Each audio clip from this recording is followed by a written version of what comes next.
बिस्मिल्लाहिर्रहमानिर्रहीम। अस्सलाम वालेकुम दोस्तों, आप देख रहे हैं वॉइस ऑफ साउथ और मैं हूं आपका होस्ट फैसल खान। आज मैं आपकी मुलाकात एक ऐसे ओवरसीज़ शख्सियत से करवाऊंगा जो सिर्फ पाकिस्तान ही नहीं बैरून मुल्क भी अपनी खिदमत अंजाम देते हुए कामयाबी के सफ़र पर गामजन हैं।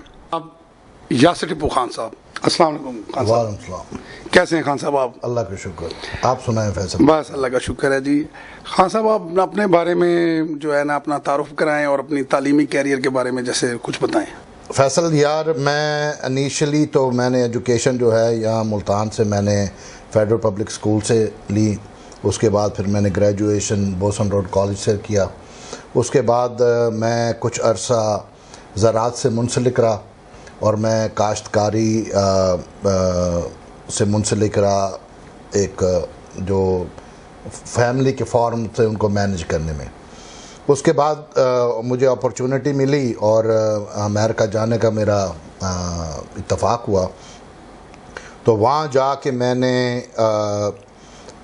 ये ऑब्ज़र्व किया और कि कौन सा डिपार्टमेंट और कौन सी जॉब ऐसी है जो मेरे लिए सूटेबल है। ये नहीं कि वक्ती तौर पर इन फ्यूचर मुझे उसमें बेनिफिट्स हो। तो मैंने उस वक्त, क्योंकि मैं 2001 की बात कर रहा हूँ, उस वक्त इंटरनेट इतना आम नहीं था, चाहे पाकिस्तान हो या अमेरिका हो, तो वहाँ लाइब्रेरीज़ में इंटरनेट अवेलेबिलिटी होती थी। तो मैं वहाँ जाके मैंने लाइब्रेरीज़ में मैंने जाके जॉब सर्च करनी और उसके बाद मैंने देखना कि कौन सी जॉब वहाँ अवेलेबल हैं। वहाँ फिर मुझे डिपार्टमेंट ऑफ करेक्शन, जिसे पाकिस्तान में जेल खाना जात कहा जाता है, अमेरिका में उसको वर्ड इस्लाह इस्तेमाल की जाती है कि जो भी कैदी हैं या इनमेट्स हैं जो वो आते हैं उनकी इस्लाह की जाए और जब वो माशरे में वापस जाएं तो वो एक अच्छे शहरी हो जी। तो ये डिपार्टमेंट में उसका बड़ा अमल दखल है, जिसमें उनकी रिहेबिलिटेशन है, उसमें उनकी मेंटल हेल्थ है, उनकी जो भी एक जज और एक कोर्ट की तरफ से जो भी सेंटेंस सज़ा उन्हें मिली है वो उन्होंने उस प्रिजन के अंदर, जेल के अंदर गुजारनी है। और किस तरीके से गुजारनी है कि वो इन फ्यूचर जब वो रिहा हो तो एक मुस्तफ़ीद शहरी बने। तो ये चीज़ बड़ी मेरे लिए एक बहुत नई थी, क्योंकि मेरा कोई ऐसा बैकग्राउंड नहीं था कि मैं कोई प्रीवियस एक्सपीरियंस नहीं था कि मैं जेल में या प्रिजन में काम किया हो। पर यह कि उससे मैंने लर्न बहुत किया है, उस माशरे को, उस सोसाइटी को बड़ा क्लोज से देखा है और वहाँ के जो ग्राउंड रूट्स पे क्राइम हैं या उस ग्राउंड रूट्स पे जो बेनिफिट्स हैं या उस माशरे को मैंने बड़े क्लोज से देखा। जी खान साहब, मैं ये आपसे पूछूंगा कि अमूमन जो पाकिस्तानी बैरून मुल्क जाते हैं, यूएस या यूरोप, तो वहाँ जाके डॉक्टरी का शोबा, इंजीनियरिंग का शोबा या और जॉब्स होती हैं वो करते हैं या दीगर जॉब्स करते हैं, लेकिन ये अमूमन ख्याल किया जाता है कि लॉ इन्फोर्समेंट की जो जॉब्स हैं वहीं के लोकल करते हैं। तो आपने ये जॉब वहाँ जाके की, आपका ये पर्सनल एक्सपीरियंस कैसा रहा? फैसल, बड़ा अच्छा क्वेश्चन है ये आपका। देखिए, सबसे पहले जो एक बंदा यहाँ से जाता है पाकिस्तान से, कोई भी एक बंदा जब वीज़ा उसके पासपोर्ट पे स्टैंप होता है और वो बाहर जाता है, डजेंट मैटर कि वो अमेरिका में जा रहा है, यूरोप में जा रहा है, मिडल ईस्ट में जा रहा है, जहाँ भी जा रहा है, एक तो वो अपनी फैमिली को रिप्रेजेंट कर रहा है। उसके बाद वो पाकिस्तान का भी एम्बेसडर है और वो इस्लाम का भी एम्बेसडर है जी। आपका जो करैक्टर है, आपकी जो ऑनेस्टी है, आपका जो हार्ड वर्क है, वो बहुत वहाँ काउंट होगा। आप जिस भी जॉब में, जिस भी प्रोफेशन में जाएंगे आप। हमारा सबसे बड़ा मसला ये है कि हमारे पाकिस्तान में जब भी कोई लोग ओवरसीज़ के लिए जाते हैं तो वो ये कंसीडर नहीं करते कि हमें वहाँ सबसे बड़ा मसला जो होगा वो लैंग्वेज प्रॉब्लम का होगा। जब आपको एक प्रॉपर लैंग्वेज किसी मुल्क की बोलनी नहीं आएगी तो obviously you can not get a good job. आपको कोई अच्छी जॉब नहीं मिल सकती वहाँ। उसके लिए आपको उसकी स्पोकन लैंग्वेज या रिटन लैंग्वेज में आपको कुछ ना कुछ अबूर होना ज़रूरी है। ताकि आप वहाँ जाएं तो आपको किसी किस्म का वहाँ कोई मसला दरपेश ना हो। तो जब आपकी एजुकेशन अच्छी नहीं होगी ऑब्वियसली तो आपको और जॉब वहाँ करनी पड़ेगी, और वो काफ़ी फ़िज़िकली हार्ड होती हैं, जिसकी वजह से लोगों को अपने आप को वहाँ इस्टेब्लिश करने में बड़ा टाइम लगता है। तो इस वजह से अगर आपकी, मैं तो ये रिकमेंड करूँगा हर उस पाकिस्तानी को जो बाहर जाने का ख्वाहिशमंद है, कम अज़ कम उसको अगर उसके पास अच्छी एजुकेशन नहीं है, अगर वो कोई डॉक्टर है या इंजीनियर है या कोई प्रोफेशनल डिग्री है उसके पास, तो वो तो सबसे अच्छी बेहतर चीज़ है। अगर वो उसके पास नहीं है तो उसको कोई ना कोई स्किल्ड उसके पास होना चाहिए, ताकि प्रोफेशन ऐसा होना चाहिए जैसे, ताकि वो वहाँ जाए तो वो फिज़िकल हार्ड लेबर के बजाय वो इजीली इतनी इनकम अपनी अर्न कर सके कि अपनी फैमिली को वो अच्छी तरह सपोर्ट कर सके। और मैं ये रिकमेंड करूँगा हमारी जो यंग जनरेशन है पाकिस्तान में, कि वो अगर उन्हें अपॉर्चुनिटी मिलती है तो वो बिल्कुल अमेरिका और यूरोप में जाएं, अच्छी यूनिवर्सिटी से एजुकेशन हासिल करें और अपना नहीं बल्कि अपनी फैमिली का एक अच्छा लिविंग स्टैंडर्ड हो, ताकि आने वाली आपकी नस्लें जो हैं वो एक कामयाबी की तरफ गामज़न रहे। और बाकी जो आपका ये क्वेश्चन है कि अमूमन हमारे जो ओवरसीज़ पाकिस्तानी जाते हैं तो वो डिफरेंट प्रोफेशन में होते हैं और वो लॉ इन्फोर्समेंट में उनको एक डर खौफ होता है और वो नहीं जाते। उसकी सबसे बड़ी वजह ये है कि सबसे पहले तो जो भी हमारे यहाँ से ओवरसीज़ पाकिस्तानी यहाँ जाते हैं वीज़ा के बाद किसी भी मुल्क में एंट्री करते हैं, तो उनको वहाँ एक लीगल स्टेटस हासिल करने के लिए कुछ टाइम दरकार होता है, जिसकी वजह से, क्योंकि मोस्टली अमेरिका के अंदर आपकी जितनी भी लॉ इन्फोर्समेंट जॉब्स हैं, चाहे आपकी सिटी पुलिस कह लें आप उसे, या आप हाईवे पेट्रोल कह लें, आप उसे करेक्शंस कह लें, आप डिफरेंट जो प्रोफेशंस हैं लॉ इन्फोर्समेंट के अंदर, उसमें आपका you have to be a US citizen. तो आपका एक कानूनी स्टेटस होना, एक लीगल स्टेटस होना वहाँ बहुत ज़रूरी है। उसके बाद आप जहाँ भी हों उसके बाद आप अप्लाई कर सकते हैं, और उसके बाद जो आपका एक हर स्टेट का एक अपना डिपार्टमेंटल प्रोसीजर है, HR है, ह्यूमन रिसोर्स है, वो उनको इवेल्युएट करता है कि आया कि वो इस जॉब के लिए सूटेबल है या नहीं है। एक उनका बैकग्राउंड चेकअप होता है, एक उनके डिफरेंट टेस्ट होते हैं, तो उसके बाद आप एलिजिबल होते हैं एक लॉ इन्फोर्समेंट में जॉब करने के लिए। तब मैं ये पूछना चाहूँगा कि हमारे माशरे की निस्बत वहाँ का माशरा जो है ना वो ज़्यादा कामयाब क्यों है? मैं देखता हूँ जब ओलंपिक्स के हम रिकॉर्ड्स देखते हैं तो टॉप पे जो है मैं ना USA के एथलीट्स आते हैं, USA के स्विमर्स आते हैं, और फिज़िकल फिटनेस हो, इजादात हो या कोई भी शोबा हो, तो वो हमसे बहुत आगे हैं। तो उनकी कामयाबी और हमारी नाकामी का क्या फ़र्क है? आपने क्या डिफरेंस देखा है? फैसल, देखें, सबसे पहली बात तो ये है कि अमेरिका और पाकिस्तान को हम कंपेयर नहीं कर सकते। वो इस लिहाज से कि वो एक बहुत बड़ा मुल्क है और वहाँ की पर कैपिटल जो है वो पाकिस्तान के पर कैपिटल से बहुत ज़्यादा है जी। और उसके बाद जो वहाँ का मैंने नोट किया है कि जो वहाँ प्रोफेशनल्स हैं, जो वहाँ लोग जाते हैं किसी भी डिपार्टमेंट के अंदर, तो वहाँ उनकी एक ऑनेस्टी, उनकी अपनी डेडिकेशन, और उनको जो उनके प्लेयर्स हैं या कोई भी उनकी इवन कि उनकी कोई भी टीम है, इवन कि आपके अपने डिपार्टमेंट के अंदर जो है वो भी आपकी एक तरह की एक फैमिली है, आपकी टीम है।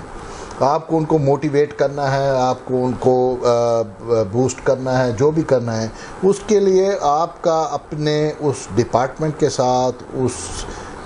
के साथ आपका दिली लगाव या डेडिकेशन होना बहुत ज़रूरी है। जब तक आपका पर्सनल इंटरेस्ट नहीं होगा किसी चीज़ में, आप उस चीज़ पे फोकस नहीं कर सकते, आप किसी को फुली ट्रेन नहीं कर सकते।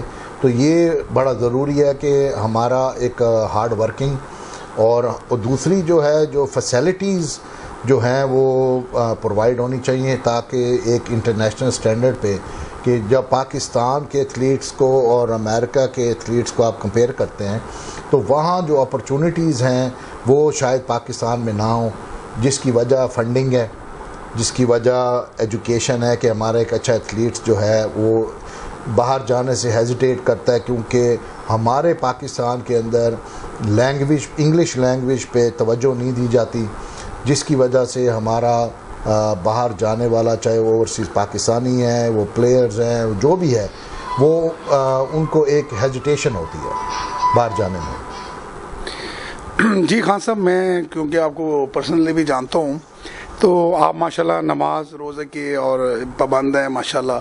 आप ये बताएं, इतना तवील अरसे से आप वहाँ रह रहे हैं, तो जब नमाज रोज़ा ईदैन वगैरह आती हैं तो वहाँ आपको कोई प्रॉब्लम तो नहीं होता है? तो इन सब अपनी मजहबी रसूमात को अदा करते हुए वहाँ आप कैसा फील करते हैं? फैसल देखिए, वहाँ अल्लाह का शुक्र है कि वहाँ मस्जिदें हैं अमेरिका के अंदर। मोस्टली जो मिडल ईस्ट के उलमा हैं या उन्होंने वहाँ बहुत वर्क किया है इस्लाम को फैलाने में। वहाँ शायद ही कोई ऐसी स्टेट हो या ऐसा कोई शहर हो अमेरिका में जहाँ मस्जिद ना हो। और वहाँ मुझे एक चीज़ बहुत अच्छी लगी है कि आपका क्वेश्चन बहुत अच्छा है कि हमारी मस्जिदों को और अगर वहाँ की मस्जिदों को आप कंपेयर करें तो वहाँ की मस्जिदों को वो मस्जिदें कम और कम्युनिटी सेंटर ज़्यादा कहते हैं। गुड।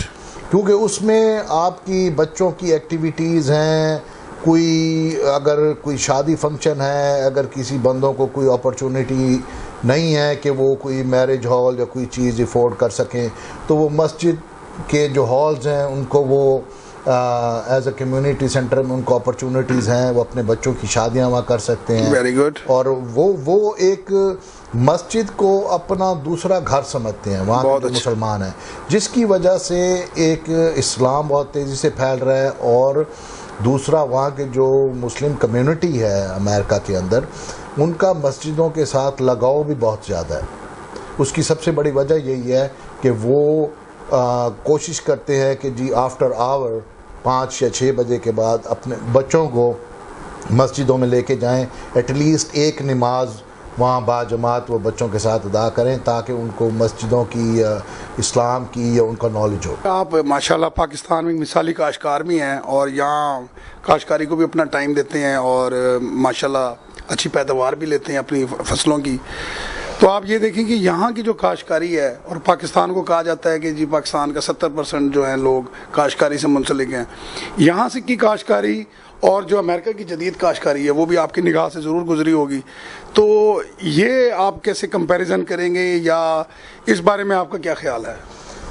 फैसल, बहुत अच्छा क्वेश्चन किया है। देखें, पिछले गुज़श्ता कई सालों से हमारे मुल्क के अंदर चाहे कॉटन हो, चाहे वीट हो, चाहे जितने भी क्रॉप्स हैं, वो या मौसमी लिहाज से या फिर बीज अच्छा बीज ना होने की वजह से, अवेलेबिलिटी ना होने की वजह से फसलें काफ़ी नुकसान में जा रही हैं। तो उसमें जो है वो सबसे बड़ी जो चीज़ है वो इसमें आपका बीज है। जो पाकिस्तान में आप देख लें, आप कॉटन को ही ले लें, पाकिस्तान में गुज़श्ता पिछले कई बरसों से, तकरीबन ऑलमोस्ट 10 साल से, ऐसा कोई अच्छा बीज मार्केट में नहीं आया जो काश्तकार अपने सेटिस्फेक्शन की वजह से वो अडॉप्ट करें और काश्त करें। यानी आप समझते हैं कि बीज के शोबे में काम करने की ज़्यादा ज़रूरत है? जी बिल्कुल। आप देख लें, अब आप अमेरिका में चले जाएं, यूरोप में चले जाएं, ज़राअत से हट के आप चाहे मेडिकल ले लें, आप कोई प्रोफेशन ले लें, वहाँ रिसर्च पे बहुत ज़्यादा टाइम इन्वेस्ट किया जाता है, बहुत ज़्यादा पैसा इन्वेस्ट किया जाता है। जब तक आपके डिपार्टमेंट में, आपके मुल्क के अंदर रिसर्च का शोबा नहीं होगा किसी डिपार्टमेंट में, तो वो प्रॉपर तरक्की नहीं कर सकता। तो आप पाकिस्तान के इदारे हैं, इनकी कारकर्दगी और इनका स्टाइल, और वहाँ के जो इदारे हैं उनकी कारकर्दगी और उनका स्टाइल, इसमें आप नुमाया फ़र्क क्या देखते हैं? फैसल, ये आपका बहुत अच्छा क्वेश्चन है। देखिए, मैं खुद आपको मैंने बताया कि मैं डिपार्टमेंट ऑफ करेक्शन में मैंने 20 साल जॉब की है, और वहाँ से रिटायर होने के बाद मैंने वहाँ एक चीज़ बड़ी नोट की है कि जिस डिपार्टमेंट में मैं वहाँ था या जिस डिपार्टमेंट के साथ हमारा ताल्लुक़ था, तो उसमें आपका एक जो लॉ एंड ऑर्डर है उसका बहुत अमल दखल है। एक तो पहले मैं इस बात पे जाने से पहले वो आपका पहले भी आपने क्वेश्चन किया मेरे से कि जो लोग बाहर जाना चाहते हैं उसके बारे में आप क्या कहेंगे। मैं उनको एक बेस्ट मशवरा ये देना चाहता हूँ कि जो भी ओवरसीज़ जाएं, चाहे वो मिडल ईस्ट हो, यूरोप हो, अमेरिका हो, दो चीज़ें उनको जेहन में रखनी चाहिए। एक जो अपना क्रेडिट ख़राब मत करें, और दूसरा जो है अपना क्रिमिनल डाटा, उसमें किसी किस्म का, जब भी आप बाहर जाएं तो किसी किस्म की कोई क्रिमिनल एक्टिविटी में या ऐसा कोई लॉ एंड ऑर्डर का ऐसा मसला मत खड़ा करें, क्योंकि उसकी वजह से आपको इन फ्यूचर बहुत बड़े मसाइल होंगे। वो जिसकी वजह से, क्योंकि बाहर के मुल्कों में एक कानून की इम्प्लीमेंटेशन बहुत है और उस वजह से लॉ एंड ऑर्डर को वहाँ बड़ी कदर की निगाह से देखा जाता है। और बाकी जो आपका क्वेश्चन है हमारे डिपार्टमेंट्स वहाँ के किस तरह हैं, देखें सबसे पहले पूरी दुनिया में आप जिस मुल्क में चले जाएं वहाँ सबसे पहले है आपका कॉन्स्टिट्यूशन है जी। क्योंकि मैं एक सरकारी मुलाजमत मैंने वहाँ अमेरिका में की है, तो उस लिहाज से मैं बताऊँगा कि आपका कॉन्स्टिट्यूशन जो है, उसके बाद जो डिपार्टमेंट्स हैं उनकी जो पॉलिसीज़ हैं, they all based on constitution. Okay. क्योंकि आपको एक कॉन्स्टिट्यूशन के लिहाज से आपको एक प्रोटेक्शन मिलती है कि आपने डिपार्टमेंट पॉलिसीज़ बनाने हैं। अगर खुदा न खास्ता आपका कोई एम्प्लॉई कोई डिस्क्रिमिनेशन करता है, कोई हरासमेंट करता है या किस किस्म की इलीगल एक्टिविटी में इन्वॉल्व होता है जी, तो वो अगर आप कोर्ट में एंड अप होते हैं, तो अगर आपकी department policies according to the constitution नहीं होंगी तो वो आपके डिपार्टमेंट के लिए प्रॉब्लम हो सकती है। ठीक है। उसके लिए आपको वहाँ के लॉ के मुताबिक बनाना चाहिए, होनी चाहिए, क्योंकि देखें सबसे पहले कॉन्स्टिट्यूशन है, फिर आपके डिपार्टमेंट लॉ, आपके लॉज हैं, उसके बाद आपके डिपार्टमेंट पॉलिसीज़ हैं, उसके बाद आपके ऑपरेशनल प्रोसीजर्स हैं कि आप जो भी फैसिलिटी रन कर रहे हैं उसमें आपने किस तरह रन करनी है, ये आपने डिसाइड करना है, डिपार्टमेंट ने डिसाइड करना है कि उसको एज आ किस तरह से वो फैसिलिटी बाकी फैसिलिटी से अगर डिफरेंट है तो वो क्यों है और उसको किस तरह रन करना है। बाकी और देखें कोई भी डिपार्टमेंट अपनी अकाउंटेबिलिटी के बगैर तरक्की नहीं कर सकता। बिल्कुल ठीक है। सबसे बड़ी चीज़ है कि आपको पता होना चाहिए कि अकाउंटेबिलिटी एक बहुत ज़रूरी है। अब हम जिस डिपार्टमेंट में मैं वहाँ काम करता था, हमारे वहाँ इंटरनल ऑडिट्स होते थे, उसके बाद हमारे एक्सटर्नल ऑडिट्स होते थे, जिससे हमें ये पता था, थर्ड पार्टीज मतलब है कि ऑडिट्स होते थे, जिसकी वजह से हमें पता चलता था कि हमारे अंदर अगर कोई खामियां हैं तो उसको हमने किस तरह दूर करना है। वहाँ अमेरिका के अंदर ACA स्टैंडर्ड है, अमेरिकन करेक्शन एसोसिएशन है, different national institute of corrections है, तो वहाँ डिफरेंट उसके क्राइटेरियाज हैं जो आपको ये बताते हैं कि आपने अपने डिपार्टमेंट को किस तरह मेंटेन करना है और किस तरह आपने उसको हाई स्टैंडर्ड पे रखना है, क्योंकि बाकी वो आपने बाकी स्टेट के साथ भी कंपेयर करना होता है। आपको पता चले कि आपने सेफ डिपार्टमेंट है, ना कि ये कि आपके इनमेट्स और कैदियों के लिए, बल्कि आपके स्टाफ के लिए भी। जी खान साहब, मैं आपसे आखिरी सवाल ये करना चाहूँगा कि आपका माशाल्लाह 18-20 साल का एक्सपीरियंस है वहाँ का, जो वहाँ के लोग हैं मकामी अमेरिकन, वो अपनी छुट्टियों को, अपने वीकेंड्स को, अपने जो उनकी क्रिसमस की छुट्टियां आती हैं उसको कैसे एंजॉय करते हैं, कैसे वो अपनी लाइफ को एंजॉय करते हैं? देखिए ये फैसल आपका बहुत अच्छा क्वेश्चन है, क्योंकि पाकिस्तान में ये चीज़ बड़ी एक ऑड समझी जाती है कि जी अगर आपने कोई वेकेशन करनी है तो आपने दोस्तों के साथ जाना है। वहाँ अमेरिका के अंदर आपने देखें कि मैं वहाँ जितना अरसा भी रहा हूँ और मैंने नोट किया है, वहाँ के जो लोग हैं वो मोस्टली फैमिली ओरिएंटेड कह लें आप, कि अगर उन्होंने कोई चीज़ अपनी वेकेशन मनानी है, वो लोगों को मैंने देखा है कि वहाँ हंटिंग के बहुत शौकीन हैं, वो कैंपिंग के बहुत ज़्यादा शौकीन हैं, और उन्होंने अगर फैमिलीज़ के साथ बीचेस पे जाना है तो फैमिली के साथ जाएंगे। कोई भी वेकेशन है, चाहे उनका क्रिसमस हो या थैंक्सगिविंग हो या कोई भी उनका ईस्टर हो या कोई भी उनका मजहबी त्यौहार है, तो वो मोस्टली जिसे कहते हैं वो फैमिली के साथ स्पेंड करना बेहतर समझते हैं वो। हम बहुत शुक्रिया खान साहब, आपने कीमती वक्त में से टाइम दिया और बहुत ही मुफीद मालूमात दी हैं और मैं आपका तहे दिल से मशकूर हूँ। फैसल, आपका थैंक यू, आपकी टीम का शुक्रिया, बड़ी मेहरबानी।